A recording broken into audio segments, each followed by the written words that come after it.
Hi everyone, today's subject is open center. Boy did I learn a lot reading these 5 pages. First I'd like to read a little snippet from this book.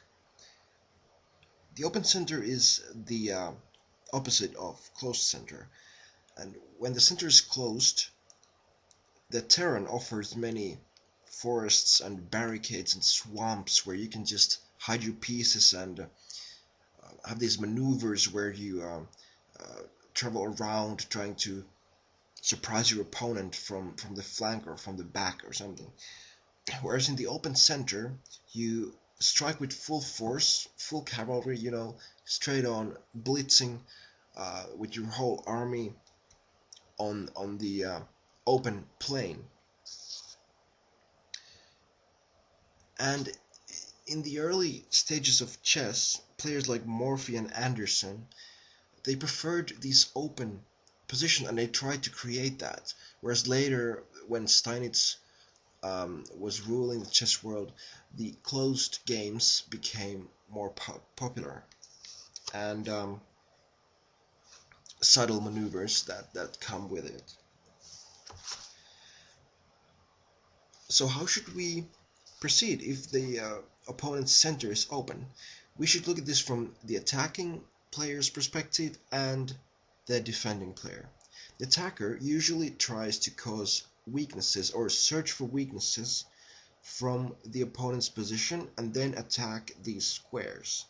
You usually don't use your pawns because that would just weaken your own position, even a slightest weakness. And you should start attacking where you have a significant advantage. Now, when you're defending, if your defense starts to work, the most effective way to defend is to secure the weak squares on your pawn row. Let's say you have f7, g7, h7. You should support the weakest square, and in the best case, you can start a counterattack, or you can use the weaknesses that your opponent caused when he was attacking too boldly. The first example is between Alyahin and Emanuel Lasker in the famous game in Zurich 1934. White has placed all of his pieces to active squares for an attack on the king side. First, Alyahin causes a gap in the pawns that are protecting black's king. So queen d6 hitting this knight, it goes to d7. Let's say if it goes to g6, which looks quite natural, what should white play here? Knight h6, bam, takes, queen to d8, queen c3, avoiding the queen exchange, and black's king position is a lot weaker already. So that's why knight d7. Now rook d1, rook d8, queen g3 threatening mate, and now g6. The first goal has been met. There are weaknesses now in black's king position. f7 is weaker, f7 is pinned, so g6 is weaker, and now h6 and f6 are also weaker. So now white can increase his attacking power a lot. So queen g5. Now white is threatening rook d4 to h4, or just rook to d6. Black plays king h6, unpinning. Now we have knight to d6, threatening f7, so king to g7. And what would you play here as white? What Alyahin plays is a quiet pawn move. e3, e4, just threatening e5. So we have knight to g8. Now rook lift, rook to d3.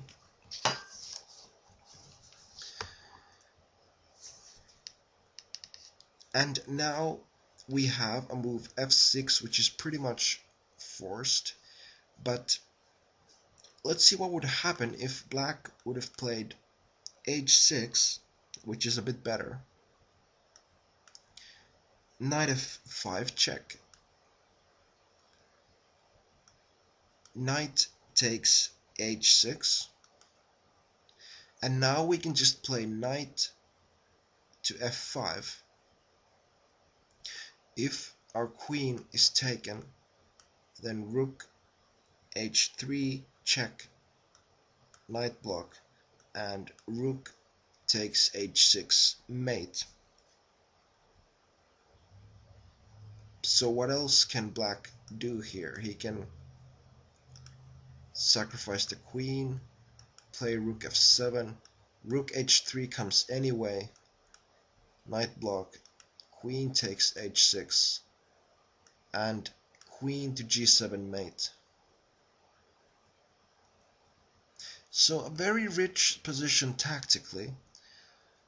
However, black played f6 here, and now white played knight f5 anyway.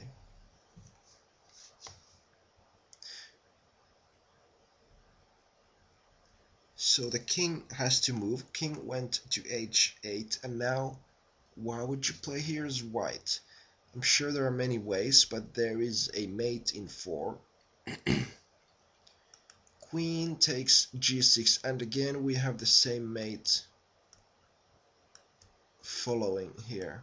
That is just unavoidable, and also with threatening mate on g7, so that's GG. Okay, let's look at the next game here. Excuse me.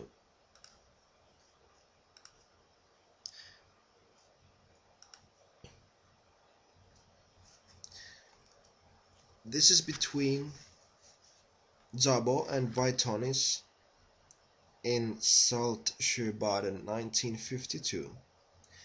There are no soldiers in the center except an e3 and e6, but that doesn't really matter. White pieces are more active.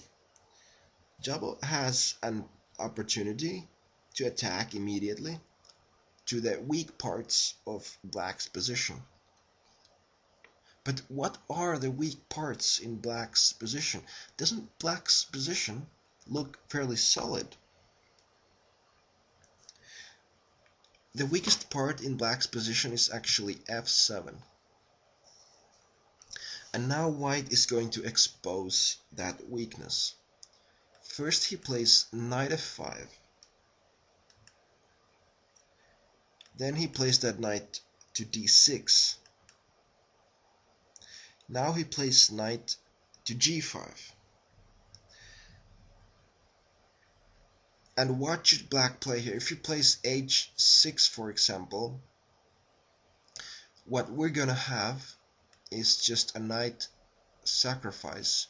Actually, it's not even a sacrifice. f7 is simply falling. So what black played here is he attacks white's queen with knight g4. A better move would have been bishop to e8, because now what white does, he counterattacks the knight.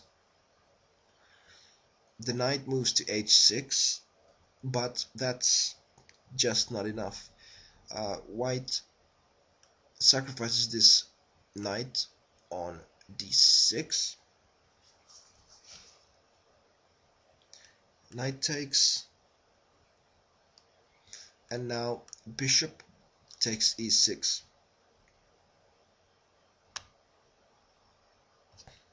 Notice that if black takes this bishop, then we have this mate threat, and the queen is lost, because the queen should guard g7. So that's why black played bishop to e8. Now we have rook to c7. This move was probably okay also on move 5 instead of knight takes f7, but this is also winning. Now there's 3 pieces on f7 and 3 defenders, alright, but black has to defend with rook to d7. Let's look at the material.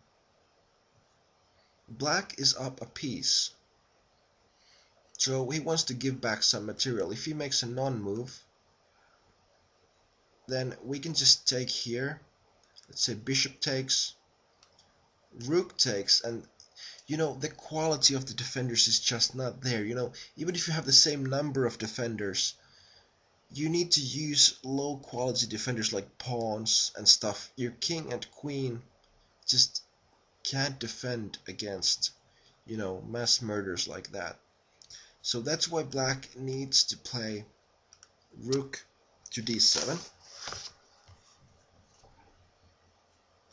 Also notice if knight to d7, then we just take here, and now we win this piece. So now we're just up 2 pawns, and that should be winning. So rook to d7, we take, and now we play rook to d1. So now we're hitting d7, and let's see what happens if rook to d8. We can hit that square once more. Black defends once more, but now we can take here, and here. So now again we're up 2 pawns. Let's see if, okay, rook takes there, bishop takes, and white will win. Let's say bishop d5 protecting this, queen c8, king here. We can play bishop e8. If queen takes, then forking king and bishop. So let's say king to f6, check,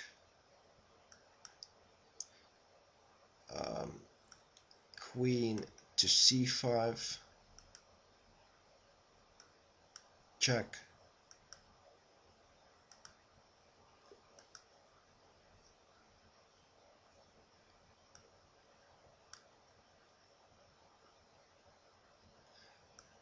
and if bishop takes, we play queen g8 and win the bishop. So queen to d6, queen to c8, and now after king f6, it's just better for white. Again, if bishop takes, queen f7, queen f5, check, we take here, and this should just be winning.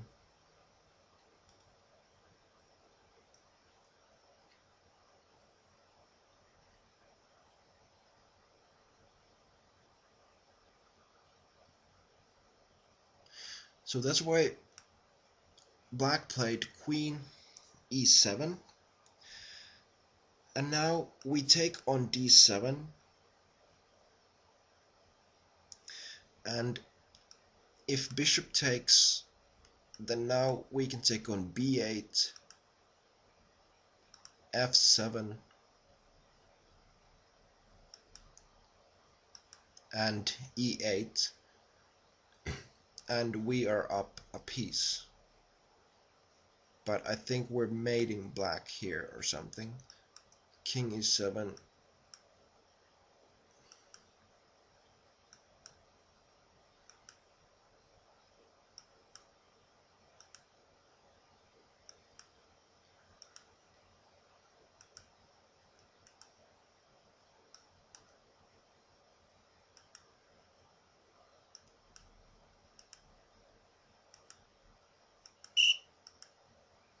yeah, this looks horrendous. I wonder what would happen here. Queen e6, knight f7 and black is losing the queen, so that's why king g8 here. Okay, anyway.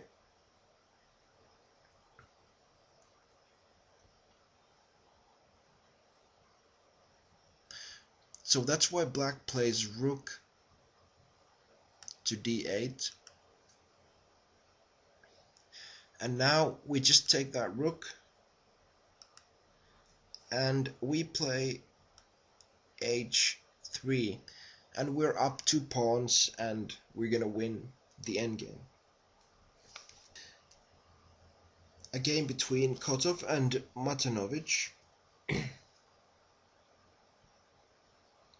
Here, what would you do as white? White is using the weaknesses that black has in his position, but he uses complicated maneuvers. First, rook to b1, forcing this pawn to b7. That weakens c6. Knight f3, queen d8, refusing to exchange. And what would you play here? White plays a simple e4.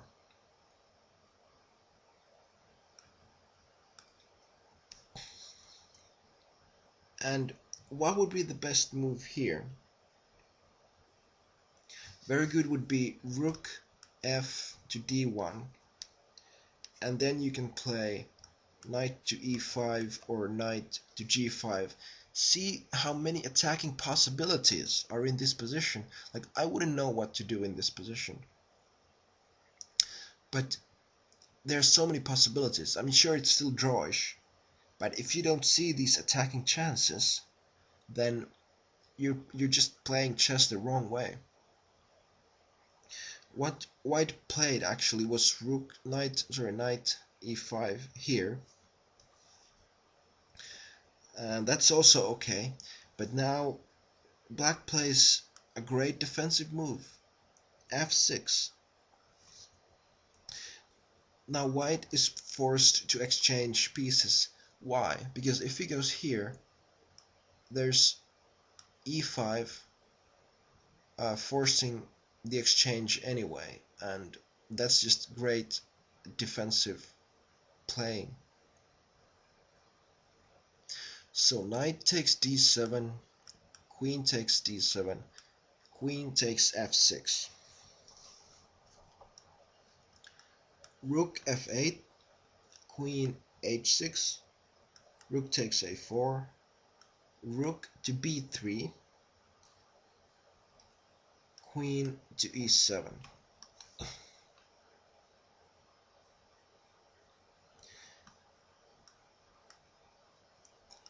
So now white is able to play e5, and he also wants to play f4. That could help him get the other rook into the game, and also this rook would be kind of useless. So that's one of the reasons why black put his queen on e7, so he could make use of this rook.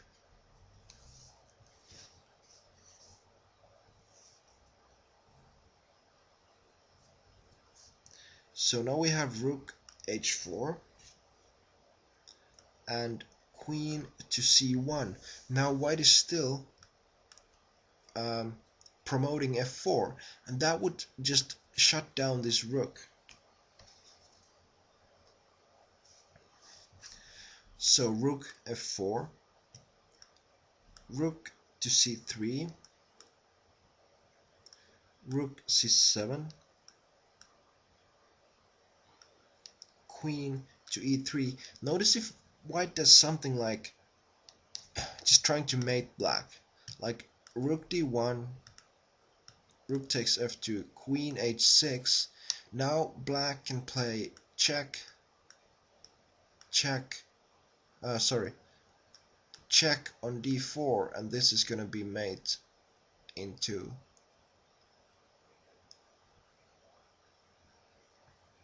So that's why queen e3, supporting f2 once more, getting ready to get this rook out, a4, g3,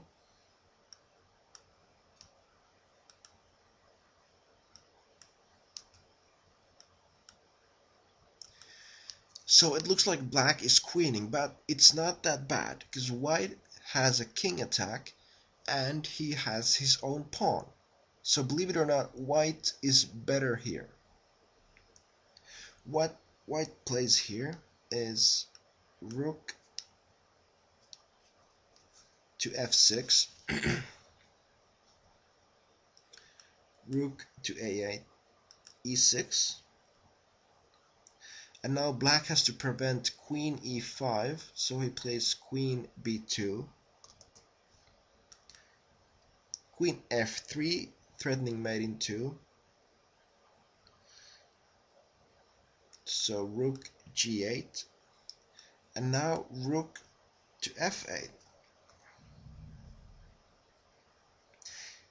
Here the right defensive move would be rook b to g7. After that we might have rook d1, a2, e7, queening, queen to d2, sorry, queen a to a2, rook d8, queen a to b3, queen a8, queen b2 to a2, and here white can win by just exchanging everything here,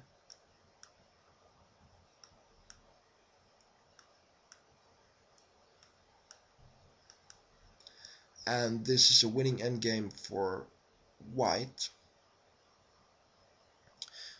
but he can also win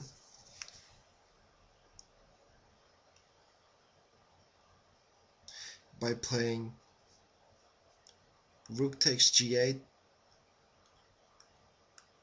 and now if queen takes g8,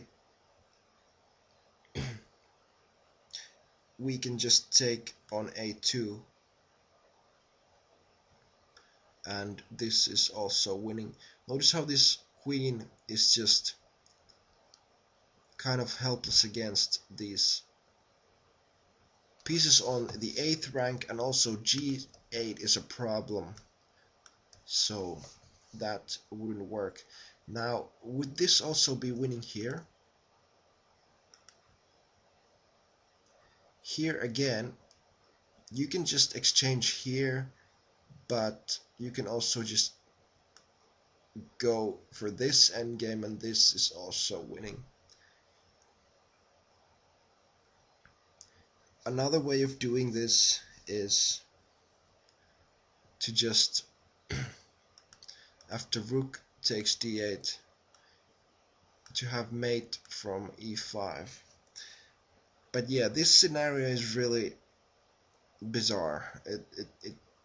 It's just an analysis, you know. It never happened, but it was still historical.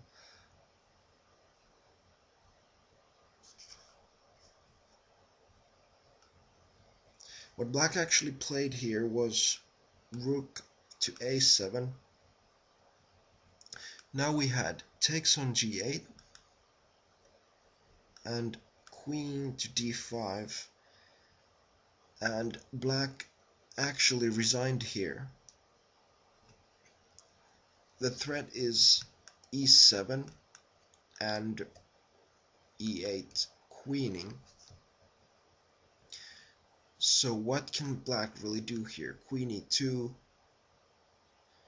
We can play e7 anyway if we want, but that's not the best because now we can't really queen, so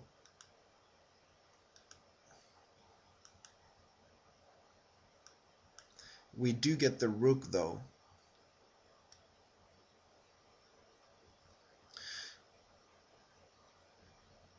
what white should do here is rook c1,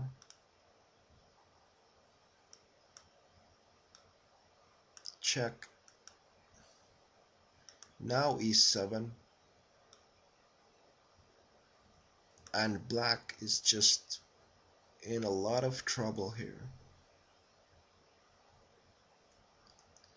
And if black just plays something like a2, we play e7, and queen, a slow move, and here maybe queen f6, check, check, and we have this ladder mate where the queen just creeps closer, g4 and queen to g3 mate.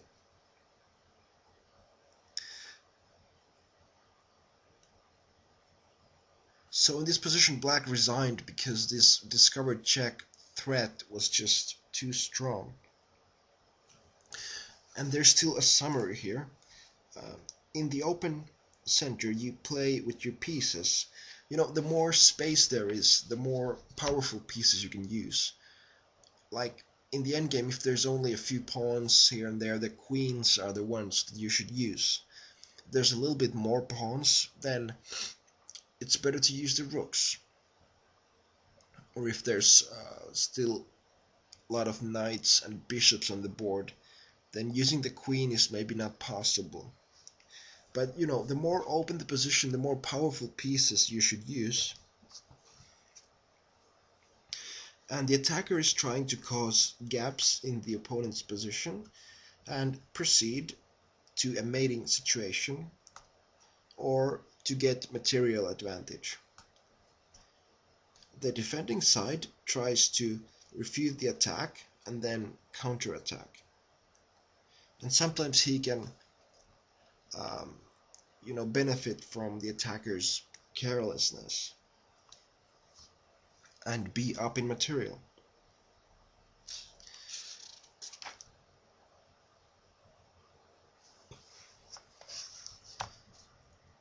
And I think that's all for this chapter. Next time we will be looking at a mobile center. It's mostly about cases where, let's say, a solid center becomes open, because an open center can't really become closed. But we'll be looking at that in the next video. Thanks for watching.